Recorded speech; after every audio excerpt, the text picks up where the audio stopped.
Thank you for staying with us. Now let's get the show started.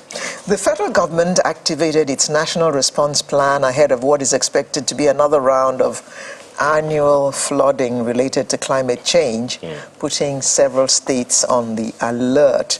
This comes 2 weeks after at least one person was reported dead, while 4 others got injured as flood swept through Trademore Estate in Lugbe area of Abuja. You know, this flood thing, Ayo, every year before the rains come, we get a warning from NIMET. November. And we talk about it on this program. Okay, every year we talk about it, but how much do we prepare for it? That is the question. It's like the floods come and we are still complaining. Okay, oh, flood don't come, or you don't carry house, or people don't die. We don't prepare. Well, you know, there are 2 ways. For me, there are 2 ways to look at it, and that maybe our host guests will also be able to help us. There are some things that we can help. There are some things that we cannot help. The ones that flood we cannot help. Yes, concerning the flood, there are some things we can help. There are some things we cannot help. For instance, the Trademore people, for instance, said that there is something that the authorities could have done that has not been done. You also remember the call made by Senator Benga Daniel on the floor of the Senate, also asking the federal government to take some proactive actions in order for these things, some flood, dam somewhere, and so it's not something for one state, but where is that partnership? Okay. Yeah. Well, we have a panel to look at this with us this morning, and it's my pleasure to welcome the former Commissioner for the Environment of Ogun State, Mr. Ola Oresanya. Good morning. Yeah, good morning. Thank you very much. We still remember you from your days at Loma. Thank you. Joining us from our studio in Abuja is the Director General, Nigeria Hydrological Service Agency, Mr. Clement Nze. Good morning, Mr. Nze. Good morning. It's my pleasure to be here. We also have the Director General, Nigerian Conservation Foundation, Dr. Joseph Onoja, who is joining us via Zoom. Good morning. Good morning. Thank you for having me. I want to start with you, Dr. Onoja, if I may. When we were opening this segment, Ayo and I were talking about how NIMET gives us notice months before the rains come, but how much attention are we paying to it? And nowadays we hear that the floods are getting worse because of climate change. And when we talk about climate change, you guys seem to be the authority. In your opinion, how much attention are we paying to the issue of climate change? Don't forget that some presidents or heads of state believe that there's no such thing. So we as a people, how much attention are we paying to it? And how much are we doing things to mitigate the effects of climate change? All right, thank you very much for having me. Let me start by saying that the fact that we deny a reality does not make it not to be real. I mean, it's just like if you are hungry, nobody needs to tell you whether you are hungry or not. For those of us who are old enough, if you especially grew up in a place like Jos or other more cold areas in Nigeria, you will notice that the temperatures have changed. We have places that used to be very cold are not as cold as they used to be. Places that were not as dry as they used to be are now drier. Places that don't flood as they used to be or don't rain as they used to be are now experiencing more rain. So the reality of climate change, whether we deny it or not, is real. And there will be different reasons for different people to why they want to deny it. But the truth is that we cannot deny it for long because it's catching us. Now, talking about the situation that we have at hand is the fact that we don't prepare enough. The impact is already there. And I'm glad that some of the government agencies are here on this panel You gave an example of the Trademore estate. That estate doesn't have any business to be in such place because a floodplain is a floodplain. By simple definition of floodplain means that it will come back. So it's part of our non-preparedness for it, because our preparation is not about preparing now, it's what we have done before now. So we cannot build in floodplain and tell people to prepare for flooding. It's foolhardy, because a floodplain will always flood, even if it's dry at a certain point in time. It shows that when it rains, it will definitely flood because it's a floodplain.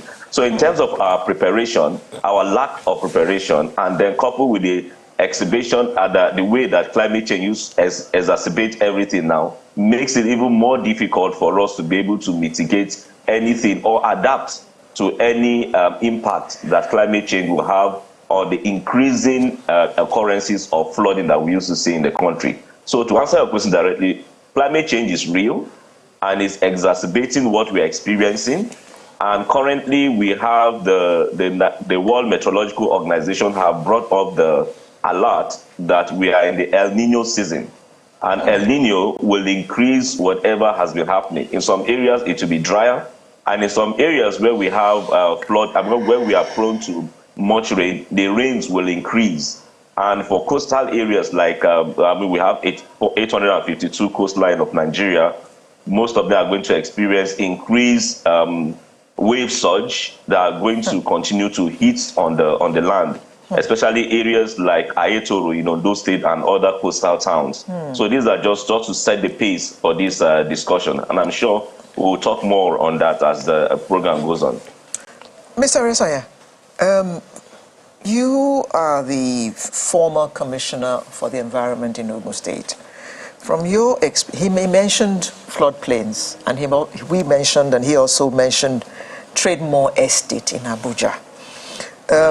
It seems that there is some complicity from, I will not say government agencies, from people who work in government agencies in giving approvals to people to build in places where they should not actually build. Trademore Estate is not a building, an entire estate built on the floodplain. Mr. Resaya, how far, well, as they say? Yes, thank you very much for this. I think one thing there's a kind of a trend I see with the public and the expectation from the public office. We tend to assume overcapacity from the public sector.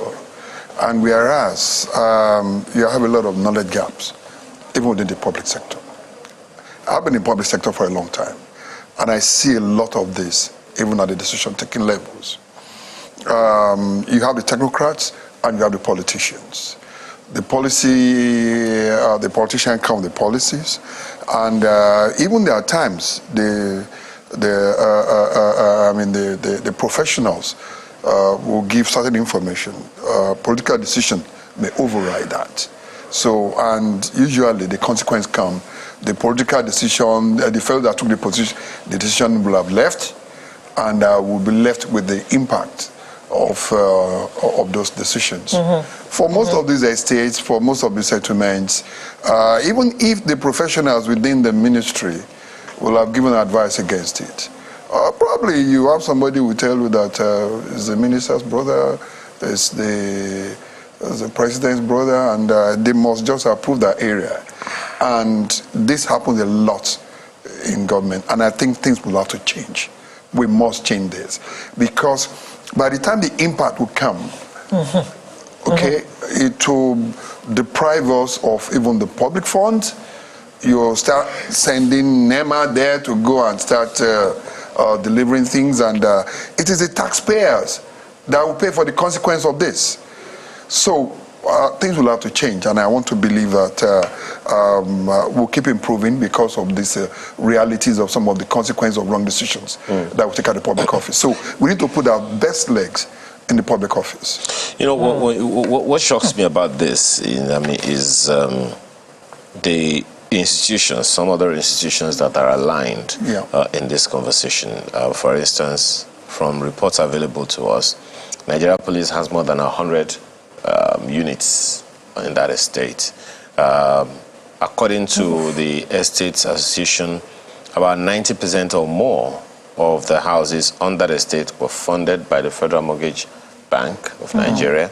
So is it possible for these two institutions to fund such facilities without doing their due diligence? Or is it possible for them to fund such an estate that's seated in the floodplain and they pump money? The Nigeria Police has more than 100 houses there. So for me, there is a lot more, to go in this conversation than what is available to us right now.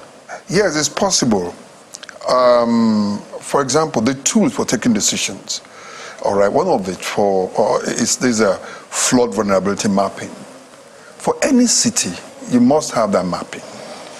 All right, and that mapping is a guide to giving approvals into how you use land use pattern. Some of these flood-prone areas are not mapped. So by the time you are given approvals, it is you are considering other things other than the flood propensity for such an area. It happens in most of the states. Well, incidentally, thankfully we have Engineer Clements there with us, who is DG, Nigeria Hydrological Services.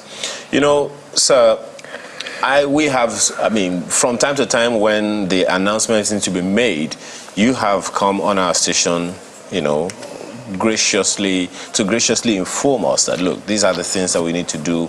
There is going to be X number of days of rain, and consequently we need to prepare for them. To the question that Alera asked earlier, her first question about our level of preparedness, what have been your experience with the states?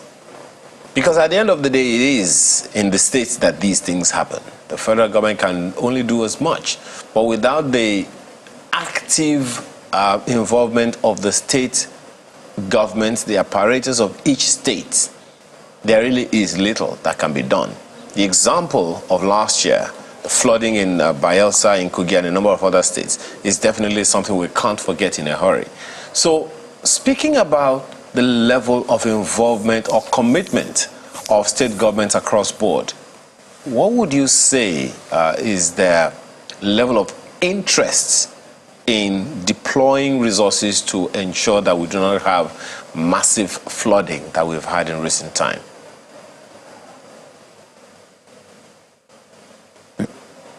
Thank you so much again for having me.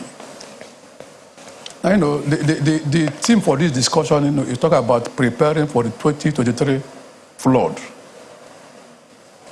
In fact, I want to say that you can't be preparing by this time. The best time to prepare for war is during the time of peace. As early as February 17th this year, my agency, the Nigeria Hydrological Service Agency, made a public presentation as to the level of flooding to be expected in the course of the year. However, serious governments, especially the state actors, ought to have been seen doing something even from the month of December, January, February, March. By NIMET prediction, I think from the southern part of Nigeria, rains were supposed to start around 2nd of March, February or so. So we made our prediction public before ever the rains set in the course of the year, or even been established across the country. So the burden of the whole problem is that at the subnationals, there seems to be no much response to predictions in terms of taking positive actions, concrete actions on ground to be prepared. It is when the rains have set in, flood is everywhere, then we begin to watch state actors being busy, in quotes. Now, at the federal level, That's where the forecasting agencies are. I don't know of any state that we said that they have been doing any forecast. You have Nigerian Meteorological Service Agency. They came on air on the 24th of January to alert the nation about the level of rainfall we are going to expect in this year. Local government by local government, city by city. Less than a month, the Nigerian Meteorological Service Agency came on air to mention the locations in Nigeria that will be flooded. That 178 local government areas will be highly impacted in the course of the year, and that will cut across 32 states and the FCT. And that additional 224 LGAs in 35 states and the FCT will also suffer another degree of flooding. Their names were listed, those local government areas. This was adequately communicated to the state governments. These are the locations in your state, in writing, communicated to them. But by and large, at a large scale, it's called that less than 10% of the states across the country did anything to forestall the avoidable flood incidents. Now, I thank God that Mr. Dosa mentioned flood vulnerability mapping. The Nigerian Hydrological Service Agency have been carrying out flood vulnerability mapping of the country. We have what we call hydrological areas. For instance, the western littoral, the sisters in the southwest with a part of Edo State. We carried out using a reputable consultant, international consultant, to carry out that mapping of the entire, what we call is a hydrological area 6, western littoral. And it was properly publicized. People went to the field, visited government agencies in this western littoral. And it was to be publicly presented to the stakeholders. But unfortunately, upon all the publicity given to this program to launch it in Lagos, on that day, it was only a permanent secretary from the Lagos State Ministry of Environment that attended that event. No other state came there. No commissioner came there. The document was presented for them to critique it. It will tell you what you need to do. In fact, I had to call a top government official being schoolmate in the university some years back. Please, I'm here in Lagos. Apart from letter written officially to him by his position as an advisor, I made a call again. He told me, my brother, I will not be there. I'm going for politics. So this is the challenge. Then when the realities dawn on us, disaster occur everywhere, we begin to run to NEMA. Whereas NEMA is not NEMA's duty as it were. It is when the disaster overwhelms a community, the state comes in. When it overwhelms the state, federal, that is NEMA, will come in. But they seem to be more interested in getting the palliatives from NEMA and not doing the right thing that should be done on ground. So back to your question, it's not quite encouraging, the level of preparedness to tackle flooding year in, year out. But what I mean, from your experience so far, and I'm glad and grateful that you mentioned this particular experience, the example in Lagos. But from your experience, from all of this, you say just about 10% of states usually make any efforts to do whatever is needed. What are the things that they are supposed to do that they left undone? And you also mentioned that NEMA usually gives some form of assistance, or palliatives as you call it. What is it that NEMA gives as by way of support, I assume? NEMA's assistance is basically in the area of food and non-food items to the victims. That's what NEMA does. So nothing technical, really? We have to tell the people that are affected. Nothing technical? Food and non-food items. Okay. Okay, so what are the things that the states are supposed to do that they do not do? Now, after each flooding season, you can always see the signature of flood in every city. What we call flood marks. You can see it by the tree trunks, you can see it on the bridge piers, you can see it in buildings. Go to Lokoja, if you are traveling from Abuja to Lokoja, you will see some story buildings. You will see the handwriting of the flood there.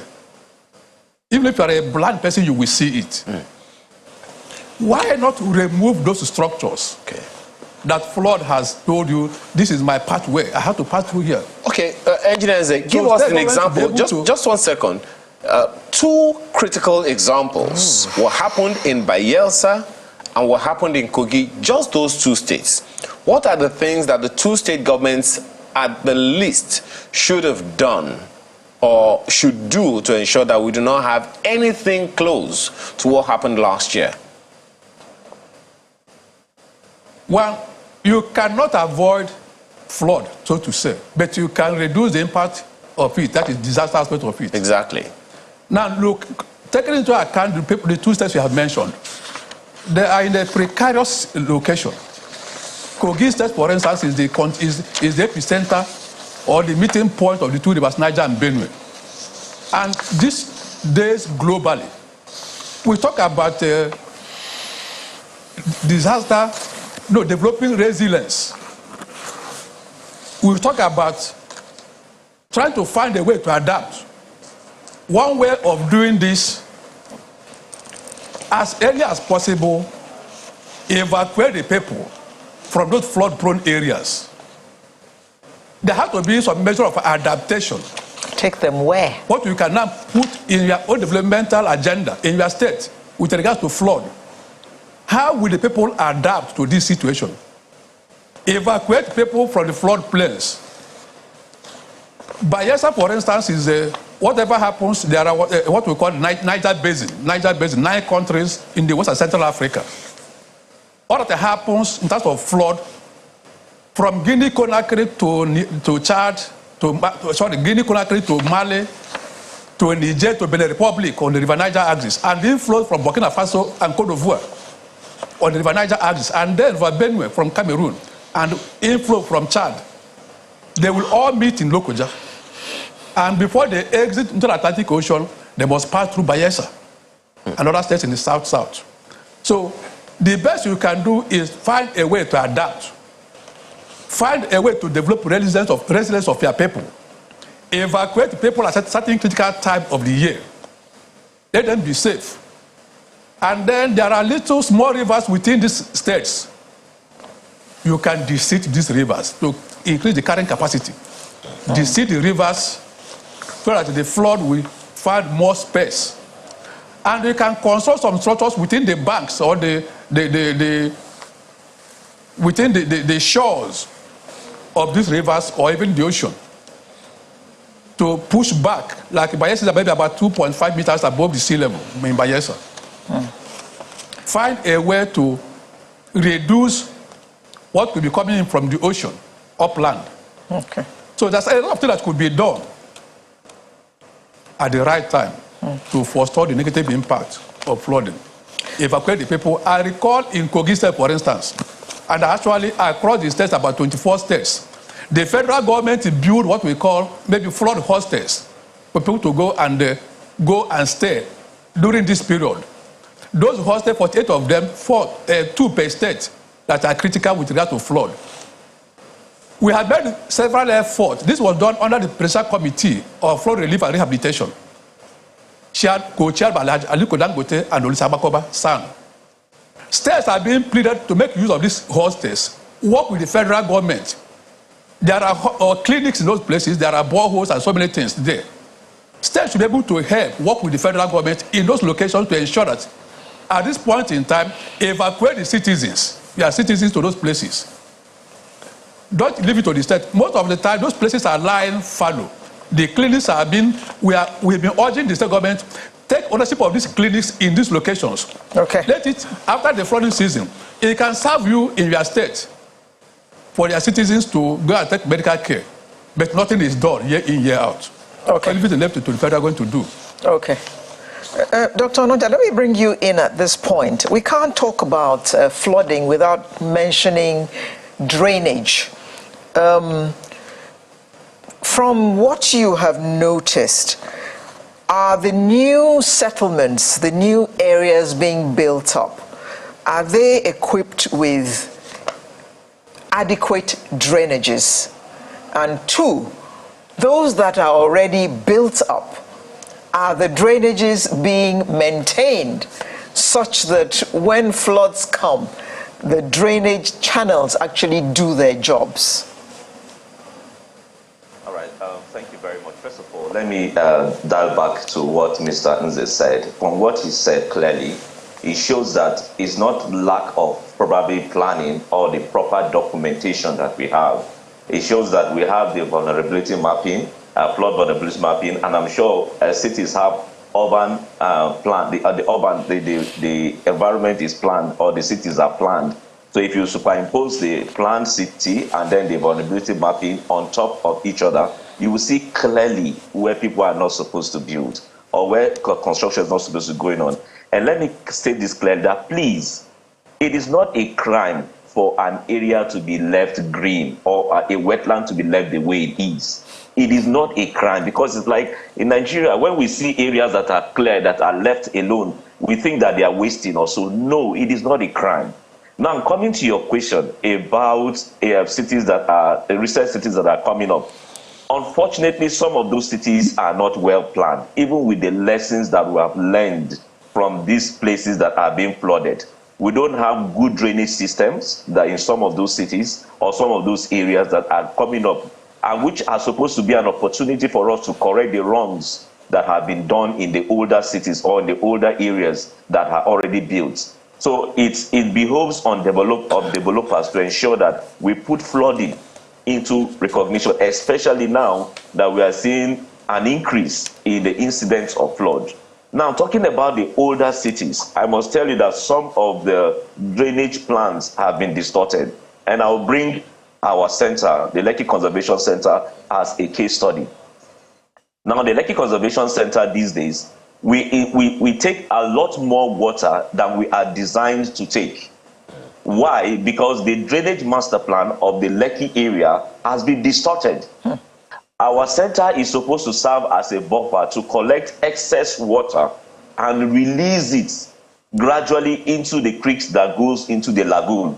But the drainage system, the drainage master plan has been distorted such that on the eastern part of the reserve, all the drainages there have been blocked, so that all the water that come all the way from Agungi and the Chevron axis end up into the Lekki Conservation Center, and we are receiving so much water now that we shouldn't be receiving, because there is no more outlet again. And that's something that the state government needs to look into. I'm using this opportunity to call on the state government to look into. And that goes to also show what is happening in other areas. Apart from the fact that the drainages have been blocked by deliberate people who are building on drainages, or some who are doing indiscriminate disposal of our waste, especially plastics, that have blocked our drainages. All of this thing has caused us to continue to suffer from some people's irresponsibility, because few people are suffering from many other persons' irresponsibility. Many people are suffering from few people's irresponsibility in terms of lack of proper drainage system, and that's what I'm talking about. You can see the level of water in our center. We shouldn't be receiving this much water, but well, that's what the center is made for anyway. We are receiving this water, doing this ecosystem service for the community there. So imagine this level of water is unleashed on the community around us. Then certainly we will have much more disaster in our hands. So we need to, number one, ensure that our drainages are well planned, and apart from being well planned, they are maintained and nobody distorts the plan.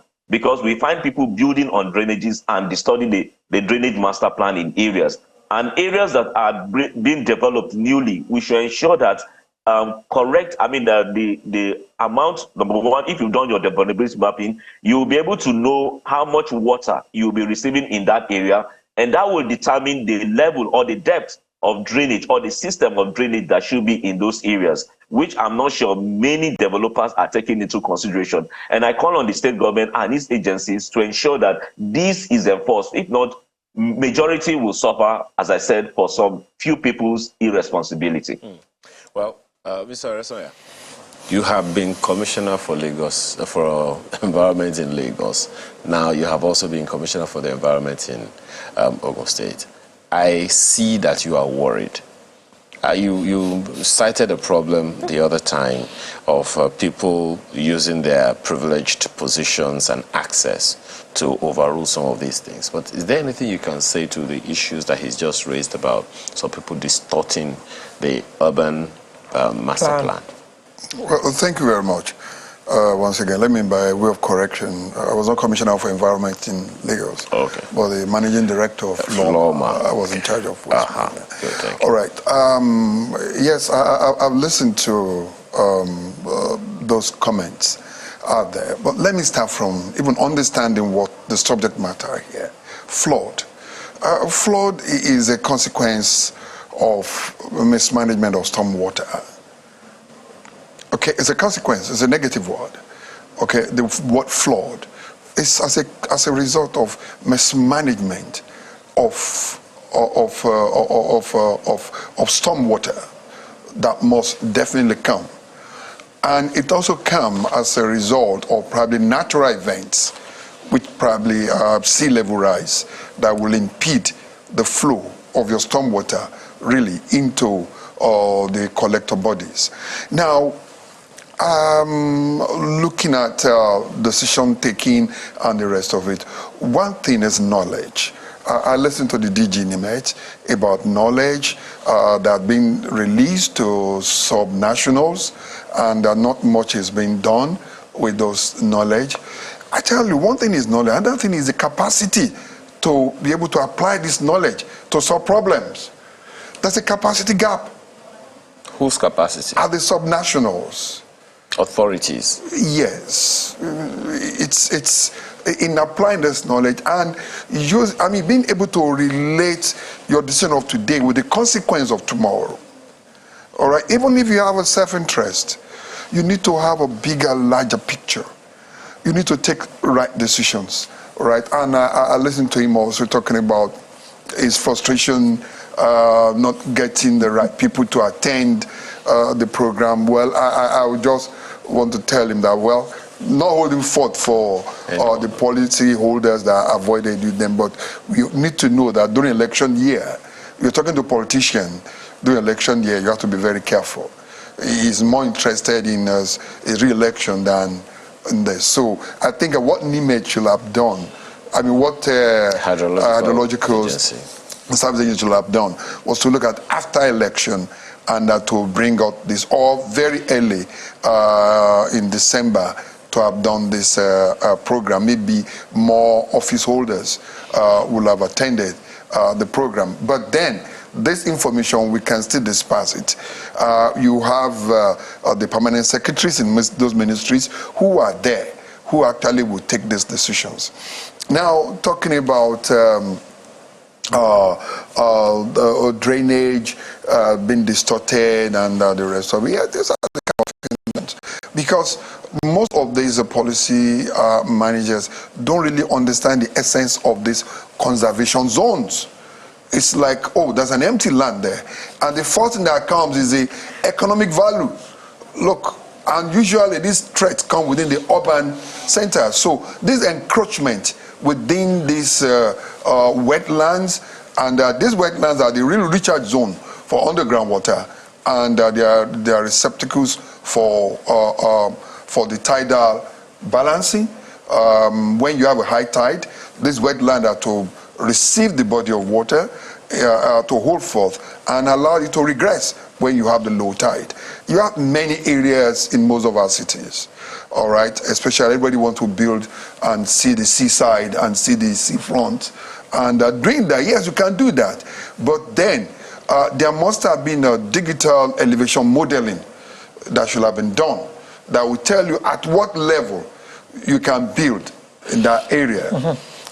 Look at the Lagos-Ibadan Express Road itself, and maybe around the channels. Yeah. The bridge on that road, entering Lagos, that bridge is a deck on par. Okay, the level at which you have that bridge okay, shows you that the level you have to operate, because that area receives the tidal lock. Whenever you have a tidal lock at the Lagos Lagoon, it flows back to the Ogun River, and these are areas where you collect that water. That water must reside in these are conservation zones. But basically, you already have a lot of estates taking over these zones. I have a challenge you with something that you said, Mr. Osoya. Yes. When you say that we have a capacity gap.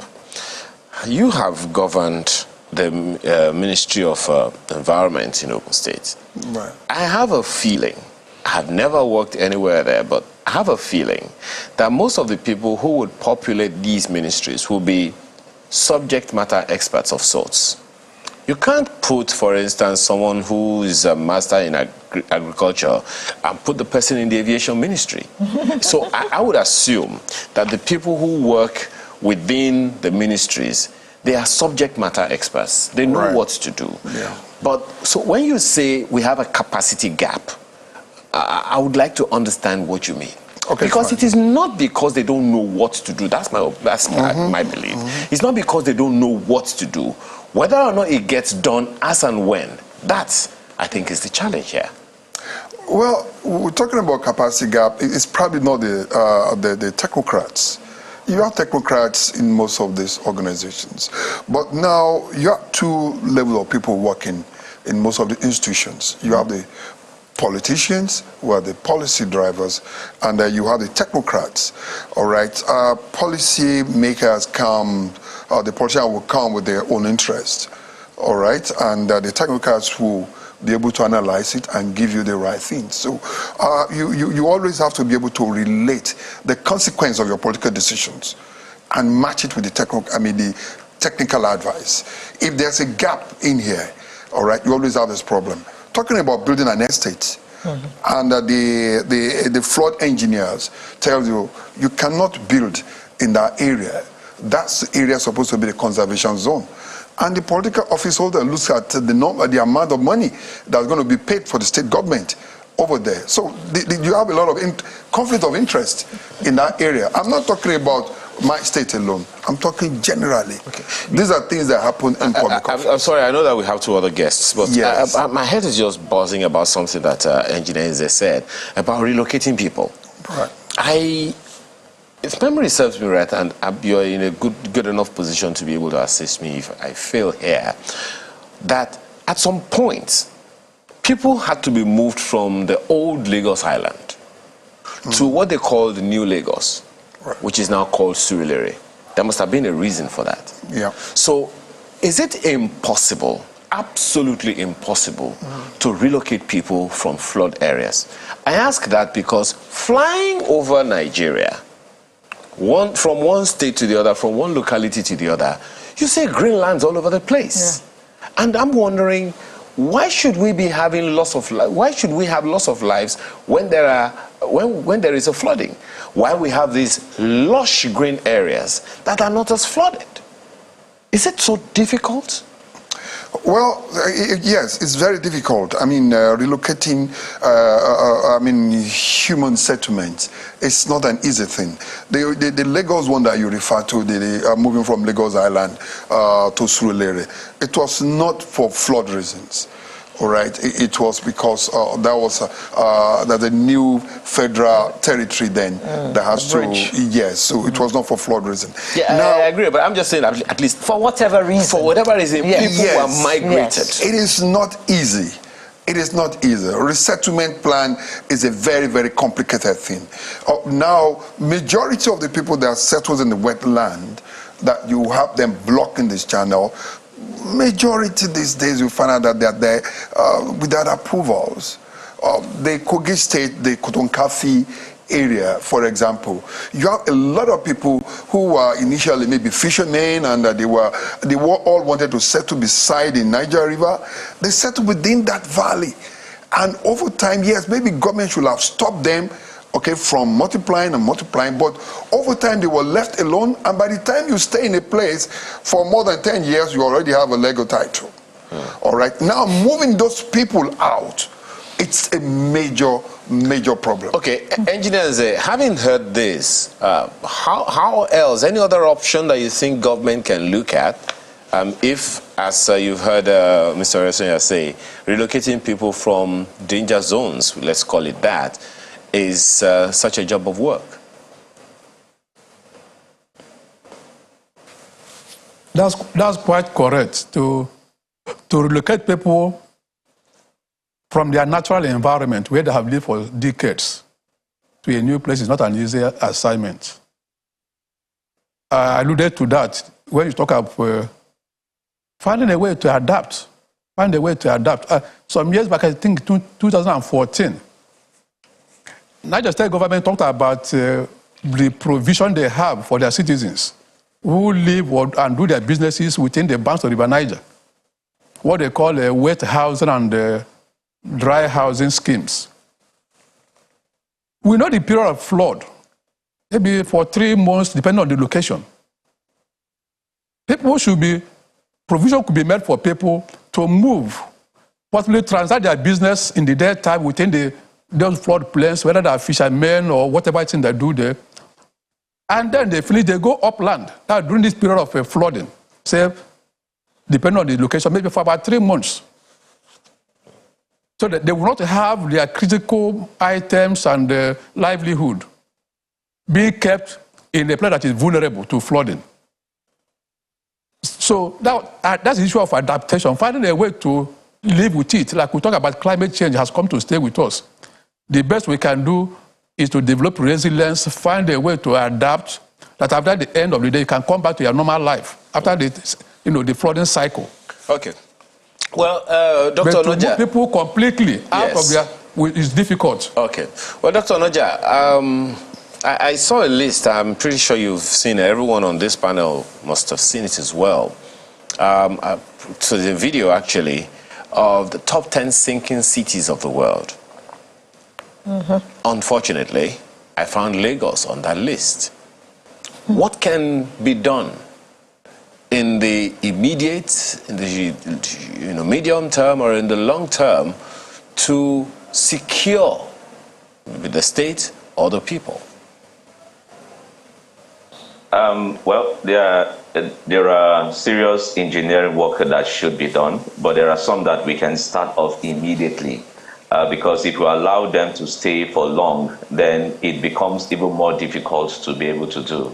For instance, the Lekki-Epe axis, and talking about the coastline erosion that is happening, we have some groins which the Lagos state government has put there in conjunction with the federal government, but there is a need for more groins to be put there. Now, when they talked about the sinking city, it's not because of the cities are going down on their own, but because they are coastal cities, the level of ocean is rising. Our oceans are rising, and that is the truth. We have rising ocean, and as the oceans continue to rise, the cities will continue to sink, and Lagos is one of them. And one of the things that we can do to help our citizens and to help our city is to continue with the engineering work that is happening at the coastline that is happening, not just in Lagos, but also, as I mentioned, Ayetoro as well.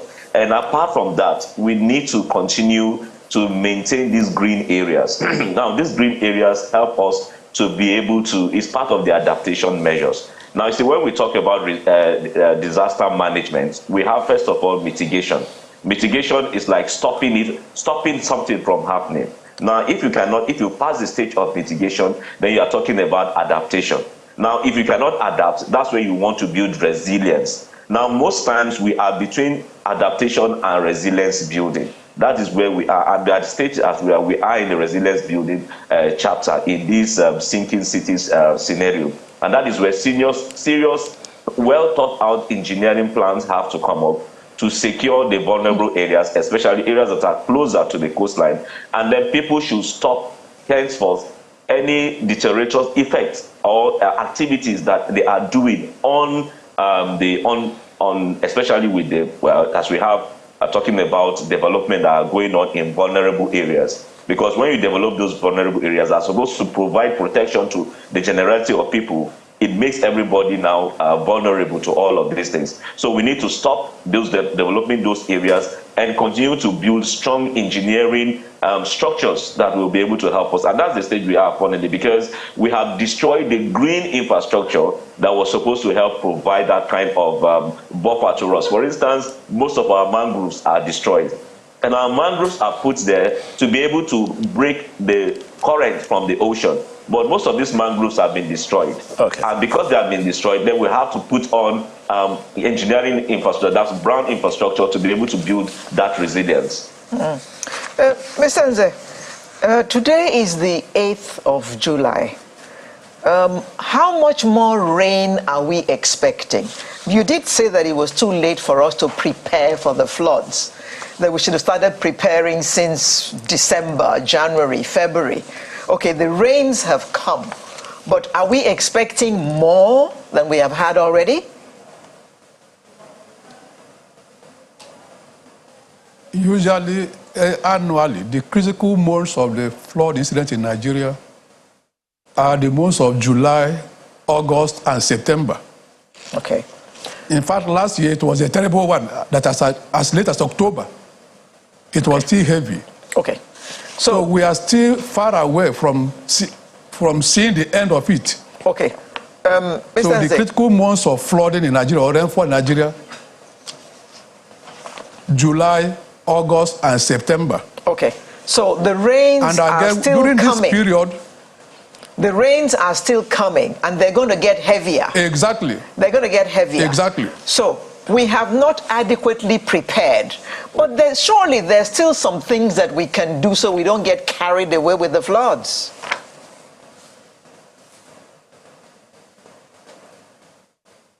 We talk about mobilizing. Let the state governments sensitize their citizens who are within these locations, relocate them, find a way to cushion the effect of the flood that is likely to come. But you have said it's not easy to relocate Where it is people. possible, you can still clear the drainages. Mr. Nze, you said yourself that it was not easy to relocate people. And you want the government to do that in this short period of time?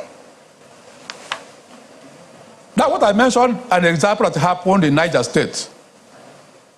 And in addition to that, we are Africans and our brothers and sisters keepers. So it is better for you to be safe than to remain in that ancestral home and be lost and not know even where your bodies may be littered. So when this critical period, even if it's 1 month or whatever, you can make do with stay with close relatives to save your life. Remove whatever is valuable that you have within you in those flood plains. Okay. The state should do whatever they can. I mentioned about the federal government having built 48 flood hostels in some states that are quite critical. Federal government provided that. Okay. State government should also help to ensure that their citizens are taken to those locations. Okay. Well, Federal government equally provides food stuff for them there too. Okay. States should join hands with them, with the federal. All right, let me ask Mr. Oresanya. Well, you heard states definitely have a crucial role. Right. At the center of all these things that we're talking about, at the center is people. Relocating, people. Lives at stake, people. Property loss, people. How do we communicate whatever needs to be communicated to the people?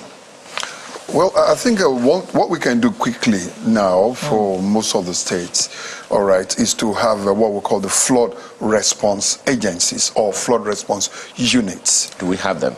I think most states do have them, but maybe they can improve on what they have. Quickly, these are things that can be done quickly, and you have how you respond to people that must be evacuated, if they must be evacuated, and you give advice. Education can still be done. Intensive education, intensive awareness campaign. It has to be very, very down to earth, Mr. Oresanya, because the trust is so deficient now that people will believe that once they move out, it's because government wants to take over their land. No, they need to be able to relate this quickly to what the trend. You need to show the flood trend. and let the people see that, look, this is what's going to happen.